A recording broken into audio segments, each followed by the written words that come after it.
Menda bo'lgan voqea, mani ustozim imtihondan yiqilgan paytimda meni qattiq urishib berganlar. Umidjon, sen vaqtdan unumli foydalanmayapsan deganlarida men jahlim chiqqan.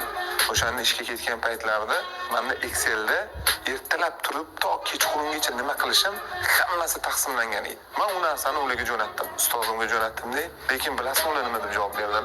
2 og'iz so'z yozdilar. Umidjon, vaqtdan unumli foydalanish bo'sh vaqt borida to'g'ri taqsimlash emas, vaqtdan unumli foydalanish vaqt yo'g'ida vaqt topish lozim. Shu narsa menimcha umrimning oxirigacha yetsa kerak. Va yoshlarimizga ham shuni tavsiya qilaman. Vaqt yo'g'ida vaqt topish bu vaqtdan unumli foydalanishga kerak. Men albatta bilaman yoshlarimizni choyxonaga shanba kuni boramiz desa, albatta boradi. Nega?